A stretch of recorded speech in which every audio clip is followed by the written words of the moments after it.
Hello everyone, welcome to another session of Animal Kingdom.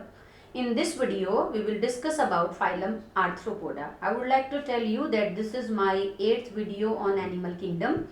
In first two video, I have studied terminology relating with all these phyla. If you are watching video for the first time, so it's better to watch first two videos so that you are well aware about different type of terminology which I am going to use, because I will just briefly explain there. So I hope you are ready to understand the phylum Arthropoda. Now in this video we will study the general characters of phylum Arthropoda, because phylum the members are highly developed, so in description is very vast. So I have divided the video into two parts. So the picture which you are showing is of prawn. India is major producer of prawn. Prawn is actually edible. So many people like to eat prawn. It is a good source of food as well as provide income to large number of peoples. Phylum Arthropoda. Arthro means jointed, poda means leg. Means animals which are having jointed legs. उनको हम क्या कहेंगे? Arthropoda. See these. ये क्या है? These are segmented legs. These legs are having segments. See, this is a segment. This is also a segment. This is a segment. This is a segment. So these are segmented legs. See here. Arthro means jointed, poda means leg, मतलब इन animals के पास कैसी leg हैं? Jointed legs हैं, legs which are having segments, और बहुत सारे सेगमेंट्स आपस में जुड़े हुए हैं. Moving on to next feature, this is largest phylum. Largest phylum means, next line हमारी इसको जस्टिफाई कर रही है, जितनी भी नॉन स्पीसीज हैं, जितने भी टोटल स्पीसीज हमने अब तक डिस्क्राइब करी हैं, उसमें 2/3 से ज्यादा कौन है? Arthropods. So most of the species belong to phylum Arthropoda. So that's why this is known as largest phylum. Phylum with maximum number of species. Now the question arises कि why this phylum is so high in magnitude? Why it is having different type of species, maximum number of species?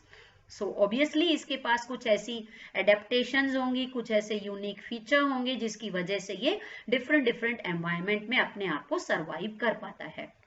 सबसे पहला feature जो help करेगा कि इनकी जो species abundance है, diversity है, वो ज्यादा है, किस वजह से है? That is chitinous exoskeleton.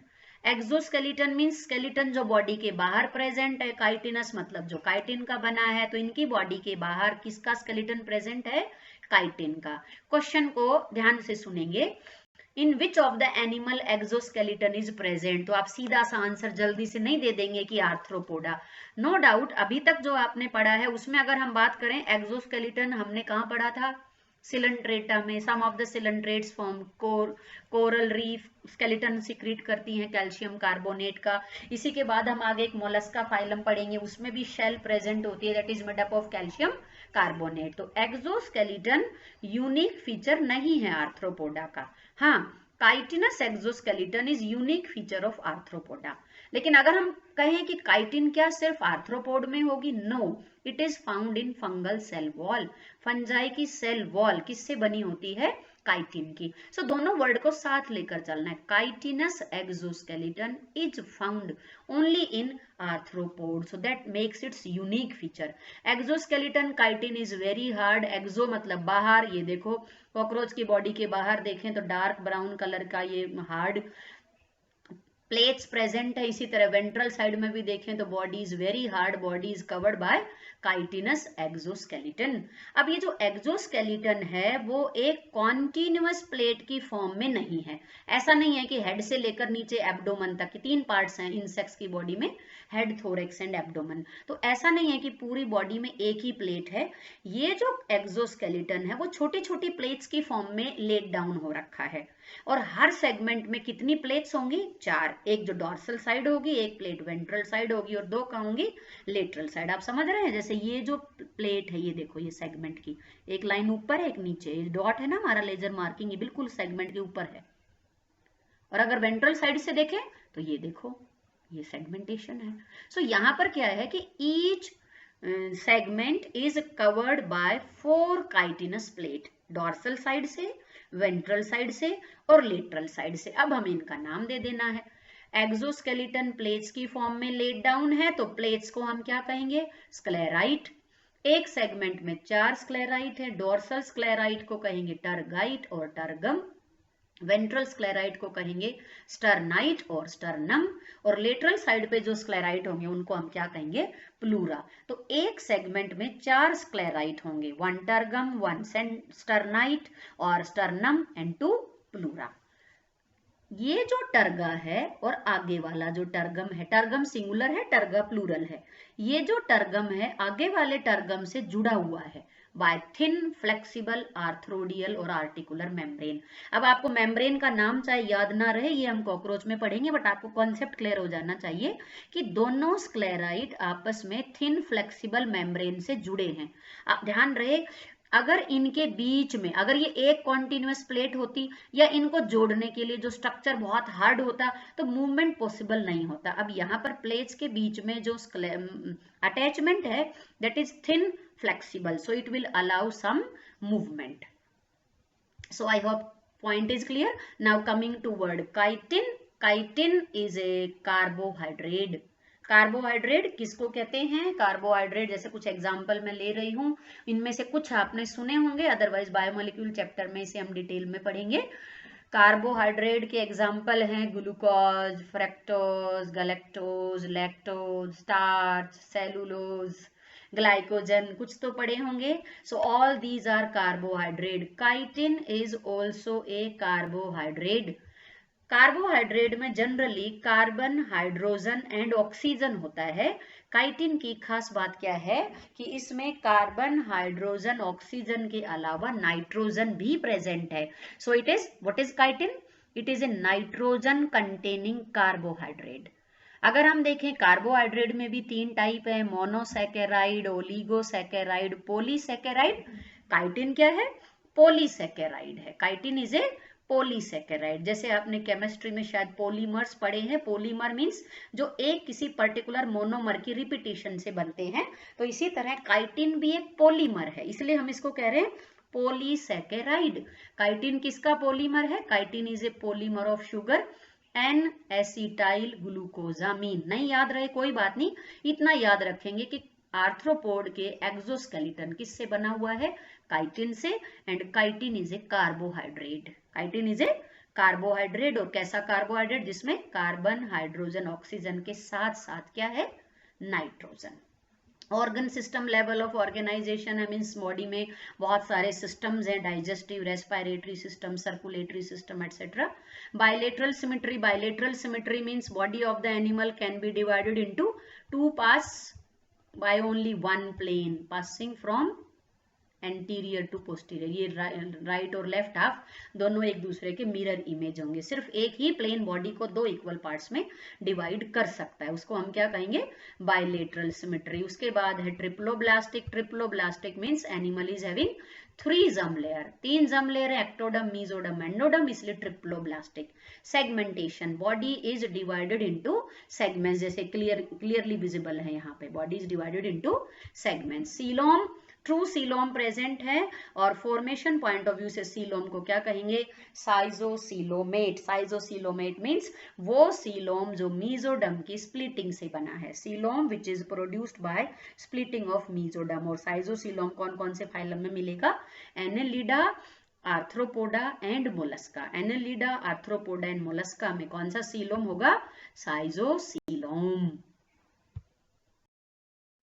Moving on to next feature, body of the arthropods is divided into 3 parts: head, thorax and abdomen, और cephalothorax and abdomen। means animal की बॉडी में या तो 3 पार्ट होंगे या 2 पार्ट होंगे। 3 पार्ट है तो कौन कौन है? Head, thorax and abdomen. See this, ये यहाँ पर ऑलमोस्ट जो लेजर लाइट से कवर्ड हो चुका है, this is head.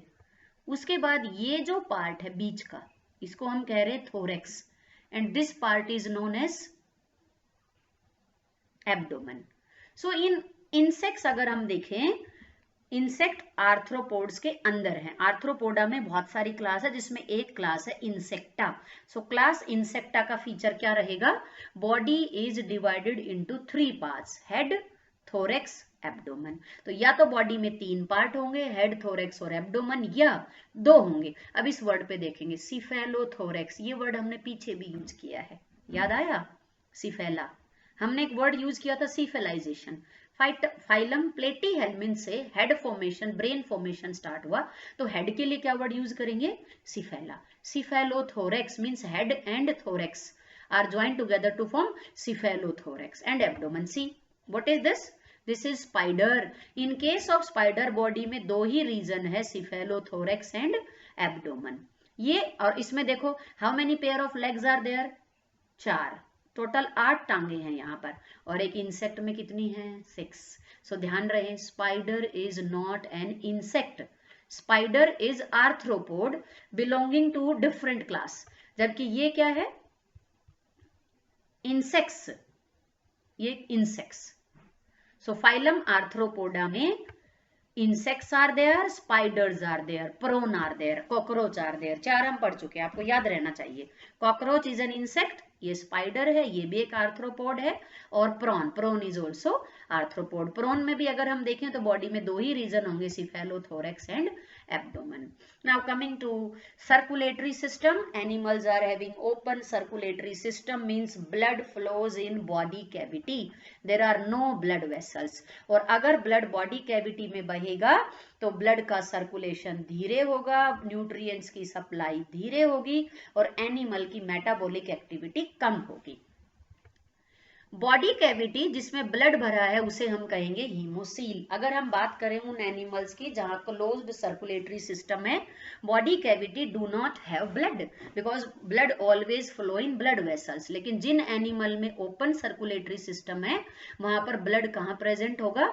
Body cavity में। वेरी इंपॉर्टेंट क्वेश्चन कि इन एनिमल की बॉडी कैविटी को हम क्या कहेंगे? Haemocoel. Coel means cavity, haem means blood, वो कैविटी जो ब्लड से भरी हुई है, हीमोसील। किसका फीचर रहेगा? Animal which are having open circulatory system. और ब्लड को हम क्या कहेंगे? Haemolymph. So blood in case of arthropod is known as haemolymph and body cavity is known as haemocoel because it is filled with blood. Haemolymph जो है colourless है। Colourless means कोई colour नहीं है। क्यों?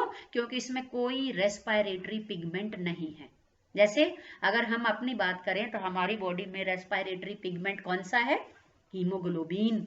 Haemoglobin is present in RBC, और haemoglobin का role क्या रहेगा? Transportation of O2 and CO2। In animals में कोई रेस्पिरेटरी पिगमेंट नहीं है, इसका मतलब ब्लड का ऑक्सीजन एंड CO2 ट्रांसपोर्टेशन में कोई रोल नहीं है। अगर हम अपनी बॉडी को देखें तो हमारी बॉडी में atmospheric air enter into alveoli, alveoli से ऑक्सीजन ब्लड में चली जाएगी और ब्लड से CO2 एल्वियोलाई में। अब जो ऑक्सीजन ब्लड में गई है, ब्लड उसको डिफरेंट पार्ट्स में लेकर जाएगा। आई होप थोड़ा बहुत आपने 10th क्लास में पढ़ा है and you are able to understand.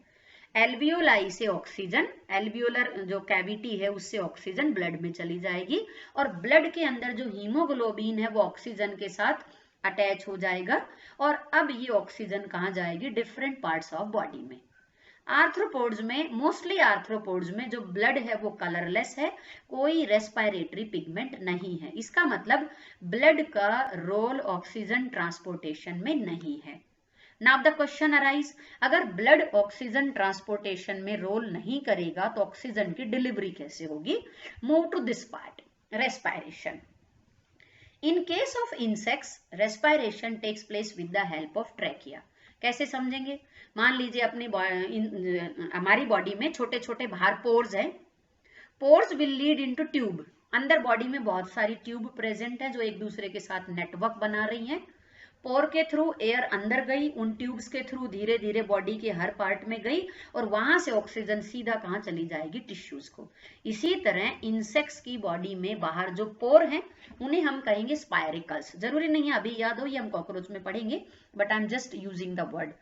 Spiracles के थ्रू एयर एंटर होगी ट्रैकिया में and trachea will further divide and ultimately reach at the level of body cells. और जैसे ही वो बॉडी सेल के कांटेक्ट में जाएंगे एयर में एक्सचेंज होगा। बाहर से एयर, देखो यहां पर सबसे इंपॉर्टेंट है, बाहर से एयर इन ट्यूब्स के थ्रू सीधा बॉडी पार्ट्स में जाएगी। ब्लड की जरूरत है नहीं, ऑक्सीजन डायरेक्टली एटमॉस्फेयर से ईच एंड एवरी सेल को जाएगी। So that's why there is no role of respiratory pigment. Arthropods में रेस्पिरेटरी सिस्टम सर्कुलेटरी सिस्टम से लिंक नहीं है। अगर हम अपने में देखें तो रेस्पिरेटरी सिस्टम सर्कुलेटरी सिस्टम के साथ लिंक्ड है, बिकॉज रेस्पिरेटरी सिस्टम में जो एयर आई, अब वहां उस एयर से ऑक्सीजन ब्लड में चली जाएगी और ब्लड से CO2 बाहर, और अब ब्लड उस ऑक्सीजन को लेकर टिश्यूज को जाएगा। जबकि यहाँ पर ऐसा नहीं है, यहाँ पर ब्लड सीधे कहाँ पहुंच रहा है, डिफरेंट पार्ट्स ऑफ बॉडी में। ये हमने इंसेक्ट का एग्जांपल लिया है स्पेसिफिकली कि in case of insects respiratory organ is trachea and there is no respiratory pigment and blood is colourless. Now different type of respiratory organs are found in, because क्योंकि kingdom बहुत diverse है, different type of animals are found, अलग अलग habitat में रहते हैं। ये aquatic भी हैं, टेरेस्ट्रियल भी हैं। एक्वेटिक में ये फ्रेश वाटर में भी रहते हैं, मैरीन वाटर में भी रहते हैं। टेरेस्ट्रियल में ये जमीन के ऊपर भी हैं, पेड़ों पर भी हैं, एनिमल की बॉडी के अंदर भी हैं, बाहर भी हैं, इसी तरह सोयल के अंदर हैं। So almost all habitat they are found and they are having different type of respiratory organ. Gills, as the name indicate, gills aquatic में मिलेगा, जैसे प्रॉन के अंदर गिल्स प्रेजेंट होती हैं। ट्रैकिया, ट्रैकिया इंसेक्ट्स में है। Book lungs, book lungs again terrestrial form में मिलेगा और ये आपको मिलेगा स्कॉर्पियन एंड स्पाइडर्स में। बुक गिल्स रेस्पिरेटरी ऑर्गन है लिमुलस में। एग्जाम्पल याद नहीं हो रहे हैं, कोई बात नहीं, आप ये ग्रीन जो वर्ड हमने लिखे हैं ये अच्छे से याद होने चाहिए। Respiratory organ are gills, book lungs, trachea, book gills, और ये याद होना चाहिए। इंसेक्ट्स में रेस्पिरेशन किसके थ्रू है, ट्रैकिया के थ्रू। कंप्लीट डाइजेस्टिव ट्रैक्ट है, mean separate anus is there, mouth is there, and जिन एनिमल में कंप्लीट डाइजेस्टिव ट्रैक्ट होगा उनमें बॉडी प्लान कौन सा होगा, पीछे भी हमने बात करी है, याद आया, tube within tube body plan. So complete digestive tract जिन एनिमल्स में प्रेजेंट है वहां पर बॉडी प्लान क्या रहेगा, tube within tube body plan.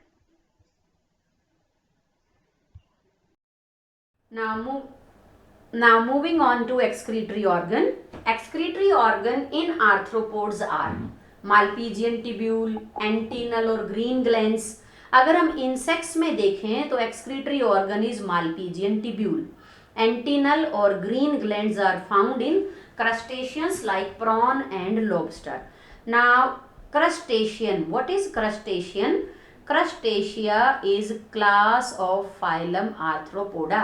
So यहाँ से आपको लर्न रखना है, इंसेक्टा डिफरेंट क्लास है जिसमें इंसेक्ट्स आएंगे और क्रस्टेशिया में कौन आएंगे, प्रॉन, लॉबस्टर, क्रैब। अब क्या डिफरेंस होगा इंसेक्ट्स एंड प्रॉन में? इन case of insect body is divided into 3 part, head, thorax and abdomen. जबकि प्रॉन में देखेंगे तो बॉडी में 2 पार्ट्स होंगे, सिफेलोथोरेक्स एंड एब्डोमेन। दूसरा, क्रस्टेशियंस में 3 पेयर से ज्यादा लेग्स होती हैं, जबकि इंसेक्ट्स में how many pair of legs are there, 3 pair of legs are there. Insects में टोटल 3 पेयर ऑफ लेग्स होती हैं और क्रस्टेशियंस में 3 से ज्यादा होती हैं। और इसके बाद देखिए इंसेक्ट्स में 2 पेयर ऑफ विंग्स हैं, प्रॉन के अंदर या ये क्रस्टेशियंस इनमें विंग्स नहीं होती हैं।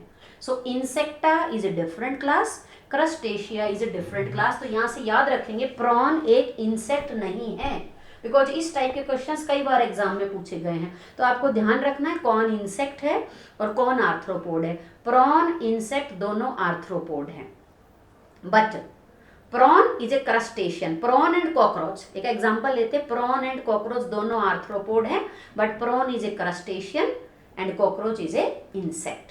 कैसे पहचानेंगे? इंसेक्ट की बॉडी में 3 पार्ट हैं, head, thorax, abdomen, 3 pair of leg हैं, 2 पेयर ऑफ विंग हैं। जबकि क्रस्टेशियन की बॉडी में 2 पार्ट है, सिफेलोथोरेक्स एंड एब्डोमेन, बहुत सारी लेग्स हैं और साथ में विंग्स नहीं है। नाउ यहाँ पर इसकी बात हम कर रहे हैं excretory organ. Excretory organ different type के हैं। Excretory waste is uric acid. Uric acid is almost insoluble in water. Water में ऑलमोस्ट इनसोल्यूबल है, इसका मतलब इसे बॉडी से बाहर निकालने के लिए ज्यादा वाटर की जरूरत नहीं है। हमने बात की सबसे पहले वाले फाइला में excretory waste was ammonia, because पानी में रहते हैं और सरफेस के थ्रू अमोनिया का एक्सक्रीशन होगा, तो दोनों ही पॉइंट उनके फेवर में है, जितना जल्दी बना तुरंत बॉडी से बाहर और पानी के लॉस की कोई प्रॉब्लम नहीं है। उसके बाद धीरे धीरे एनिमल थोड़ा टेरेस्ट्रियल होते चले गए, तो अमोनिया एक्सक्रीट नहीं कर पाए। क्यों? क्योंकि एक तो उनका जो बॉडी सरफेस है वो बहुत थिन और मॉइस्ट नहीं रहा, दूसरा वाटर कंजर्वेशन की जरूरत आ पड़ी, तो वो एनिमल के एक्सक्रीट करने लगे यूरिया।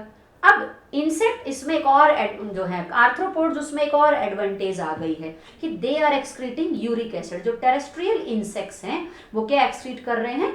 Uric acid. और यूरिक एसिड का एडवांटेज क्या है? ऑलमोस्ट इनसोल्यूबल है और यूरिया से बहुत कम टॉक्सिक है, very very less toxic than urea. यानी कि अगर बॉडी में ज्यादा अमाउंट में स्टोर होता है तो भी कोई दिक्कत नहीं है, यानी कि एनिमल पे प्रेशर नहीं रहेगा कि जल्दी से बॉडी से बाहर निकालो। So uric acid is almost insoluble in water and require very less amount of water for its removal। एक और खास बात है यहाँ पर कि जो एक्सक्रीटरी सिस्टम है वो डाइजेस्टिव सिस्टम के साथ लिंक है। जैसे ये मैं ड्रॉ कर रही हूँ एलिमेंट्री कैनाल और ये एक है Malpighian tubule. Malpighi is the name of scientist और ट्यूब्यूल मतलब ट्यूब लाइक। ये बहुत सारे होते हैं, 250 से भी ज्यादा यहीं प्रेजेंट होंगे। ये मिडगट है, ये हाइंडगट है। एलिमेंट्री कैनाल में 3 पार्ट है, midgut foregut, midgut, hindgut. Midgut के जंक्शन पे क्या प्रेजेंट है? Malpighian tubule. ये बॉडी कैविटी है। ये बॉडी कैविटी से नाइट्रोजिनस वेस्ट कहाँ जाएगा? मालपीजियन ट्यूब्यूल में। और यहां से नाइट्रोजिनस वेस्ट बाहर जाने की बजाय किस में रिलीज होगा? एलिमेंट्री कैनाल में। इस पॉइंट पर फोकस करेंगे। ज्यादातर एनिमल्स में सेपरेट एक्सक्रीटरी ओपनिंग होती है for removal of excretory waste, लेकिन आर्थ्रोपोड्स में क्या है? There is no excretory pore. जो भी एक्सक्रीटरी वेस्ट है वो अनडाइजेस्टेड फूड के थ्रू एनस से बाहर आएगा। There is a single opening. फायदा क्या होगा? ये जो नाइट्रोजिनस वेस्ट बना है इसको यहां मूव करने के लिए पानी चाहिए, मूवमेंट के लिए सम वाटर इज रिक्वायर्ड। अब जब ये यहां से मूव करेगा तो just before it's removal, suppose this is anal opening, तो जब ये यहां से रिमूव होगा उससे पहले क्या होगा? Water is absorbed. क्या एब्जॉर्ब हो जाएगा? Water. So excretory system is linked with digestive system. Excretory waste are released into alimentary canal so that large amount of water is reabsorbed and excretory waste is passed out nearly in solid form. So ये जो adaptation है that वो किस लिए काम आ रही है? ये water loss को minimize कर रही है for excretion. excretory waste को body से बाहर निकालने के लिए water की जरूरत यहाँ पर कम है। ये भी एक important point है कि why arthropods are more in number। Water dependency नहीं है यहाँ पर, वाटर के लॉस को मिनिमाइज कर पा रहे हैं। एक तो कार्टिलेजिनस एक्सोस्केलेटन है, दूसरा जो एक्सक्रीटरी वेस्ट है यूरिक एसिड है, तीसरा जो एक्सक्रीटरी सिस्टम है वो डाइजेस्टिव सिस्टम के साथ लिंक्ड है। So that is excretory system. Moving on to sense organ, antenna, these thread like structure present on head, उनको हम क्या कहेंगे? Antenna. They are sensory in structure, they are sensitive to touch and other stimuli. इसी तरह eyes भी देखें तो 2 तरह की आई हैं, simple and compound eye. Compound I mainly आपको इंसेक्ट्स में मिलेंगी। कंपाउंड आई एक्चुअली क्या होती है कि एक आई के अंदर बहुत सारी यूनिट्स होती हैं और हर एक यूनिट में इमेज फॉर्मेशन होगा। जैसे पजल गेम होता है, कोई पर्टिकुलर फोटोग्राफ होता है, सपोज ब्लॉक्स आर देयर। थोड़ा सा डिस्कस कर लेते हैं यहाँ पर। जैसे ये हो सकता है अभी भी आप इस तरह का गेम खेलते हो, इससे पहले हम एक और ऑर्गन को डिस्कस कर लेते हैं, तब तक मैं ड्रॉ करूं, तब तक स्टेटोसिस्ट, स्टेटोसिस्ट है बैलेंसिंग के लिए। सपोज आपको ए ड्रॉ करना है, ये देखो, ये कोई इमेज है, ये कोई भी इमेज है अभी जो हमारी जल्दी बन पाएगी, ये देखो, yes, it may be A plant, अभी तो ये मेरा रफ सर्कल सा है, राइट। जिगजैग वे में अगर आप इन बॉक्सेस को आगे पीछे ले जाएंगे इधर उधर, बाद में इनको सेट करके आपको ये सिंबल क्रिएट करना है, समझ गए। इसी तरह कंपाउंड आई के अंदर डिफरेंट यूनिट्स आर देयर, ये देखो आई के अंदर 1 2 3 4 और ये 12 हो गए, 12 यूनिट्स हैं। हर यूनिट में क्या बनेगी, इमेज, लेकिन पार्ट्स में सभी इमेज मिलकर एक कंप्लीट इमेज देगी। So this is compound eye. Compound eye is present in insects. Statocyst organ है for maintaining balance. Mostly arthropods are dioecious. Dioecious means unisexual. They are having internal fertilization, means fertilization body के अंदर हो रही है। ज़्यादातर arthropods egg ले करेंगे और इसलिए हम इन्हें क्या कहेंगे, ओवीपेरस। जो एग ले करें उन्हें कहेंगे ओवीपेरस, और यंग वन डिलीवर करें उन्हें विवीपेरस कहेंगे। डेवलपमेंट डायरेक्ट भी हो सकती है और इनडायरेक्ट भी। डायरेक्ट डेवलपमेंट में एक एग्जाम्पल हम पढ़ेंगे, that is silver fish. Silver fish lepisma. Silver fish एक आर्थ्रोपोड है, ये ध्यान रहे, नाम के लिए फिश है, दिस इज नॉट फिश। पीछे हमने एक और पढ़ा था jelly fish. Jelly fish is not a fish, actually coelenterate है। तो सिल्वर फिश एक इंसेक्ट है where there is direct development, there is no larva, egg directly develop into adult. All insects are having indirect development except lepisma. जो silver fish है लेपिज्मा, उसमें कैसी development है, direct. इसके अलावा बाकी सभी इंसेक्ट्स में कैसा डेवलपमेंट है, इनडायरेक्ट। इनडायरेक्ट डेवलपमेंट में different type of larval forms होंगी, और different type of larval forms में मैंने 2 एग्जांपल लिखे हैं। एक तो बटरफ्लाई, बटरफ्लाई के लार्वा को हम क्या कहेंगे, कैटरपिलर। कॉकरोच, कॉकरोच के लार्वा को हम क्या कहेंगे, जो इंटरमीडिएट स्टेज है उसको हम क्या कहेंगे, निम्फ। इसके अलावा और बहुत सारी लार्वल फॉर्म है, जैसे grub, maggot, wriggler, naiad. So different type of larval forms are there. Nervous system consist of nerve ring and nerve cord. Same annelida के जैसा जाएगा कि जो नर्वस सिस्टम है उसमें आपको क्या मिलेंगी, ये पेयर ऑफ। डिफरेंस सिर्फ क्या है कि वहां जो गैंग्लिया थे वो फेरिंक्स रीजन में प्रेजेंट थे, यहां पर जो गैंग्लिया है वो कहां प्रेजेंट है, ओइसोफेजियल रीजन में। तो ये ऊपर जो हमने ग्रीन ड्रॉ किए हैं, these are supra oesophageal ganglia और ब्रेन। क्या कहा हमने, फेरिंक्स के बजाय ओइसोफेगस वर्ड यूज कर देना है, सुप्रा ओइसोफेजियल गैंग्लिया और ब्रेन। और नीचे वाले हैं सब ओइसोफेजियल गैंग्लिया और ब्रेन। और ये आपस में किससे जुड़ेंगे, अगर लास्ट लेक्चर आपने पढ़ा है और साथ में याद भी किया है। पढ़ना is not important, no doubt very important, but उसके साथ याद करना ज़्यादा इम्पॉर्टेंट है। उसके बाद ही वो कहलाएगा कि आपने पढ़ा है, अदरवाइज कोई यूज नहीं है उसका, 2 दिन बाद आप फिर भूल जाएंगे। So this is supra oesophageal ganglia और ब्रेन, सब ओइसोफेजियल गैंग्लिया और sub oesophageal ganglia, they are joined together by circum oesophageal connective. इससे मिलकर क्या बनेगी, नर्व रिंग। और अब सब ओइसोफेजियल गैंग्लिया से ये अराइज हुई नर्व कॉर्ड। ध्यान रहे ये एक नर्व कॉर्ड है और सॉलिड है, ये एक और आई दूसरी नर्व कॉर्ड जो लास्ट पार्ट तक रहेगी। इस so nerve cord are 2, ventrally they are situated. हमारी नर्व कॉर्ड डॉर्सली है, ये देखो, और ये मैं ड्रॉ कर रही हूं ganglia.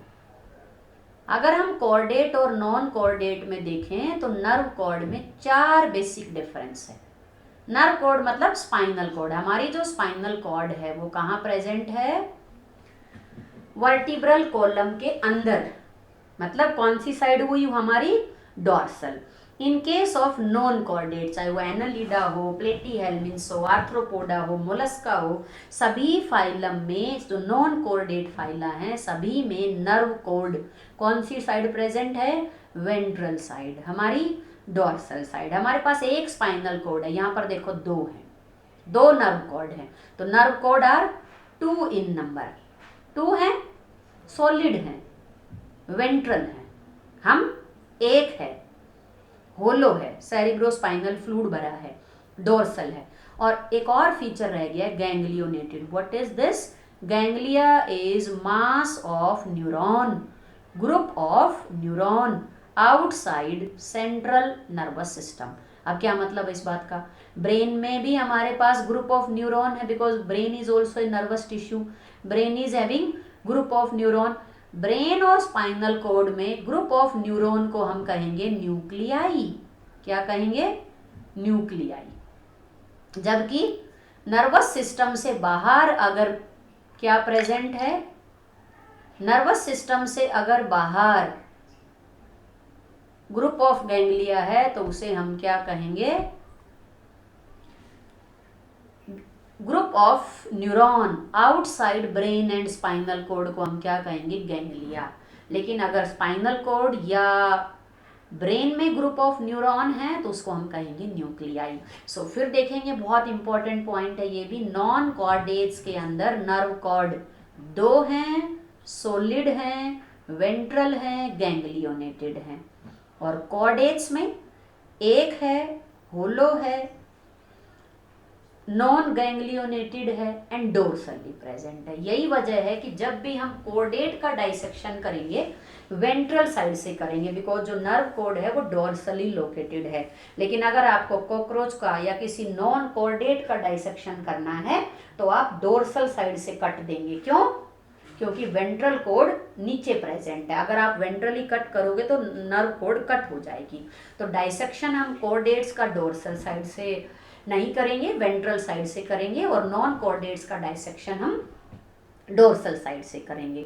Moving on to endocrine system. Endocrine system क्या मतलब होता है? System which secrete hormone.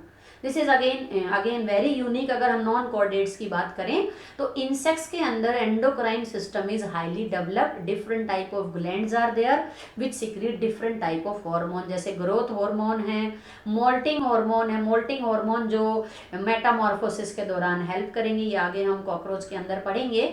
Different type of hormones are there. इसके अलावा ये वोलेटाइल सब्सटेंस भी सिक्रीट करते हैं जिन्हें हम कहेंगे फेरोमोन्स। फेरोमोन्स क्या करते हैं? ये स्पीसीज को मेंबर्स को अट्रैक्ट करने में हेल्प करेंगे, कुछ मैसेज कन्वे करना हो उसमें भी फेरोमोन्स का इंपॉर्टेंट रोल है। So insect species also secrete volatile substance which are known as pheromones. So I hope that's all about general characteristics of phylum Arthropoda. In next video we will discuss about different examples which are given in. So keep yourself self motivated and have a good day.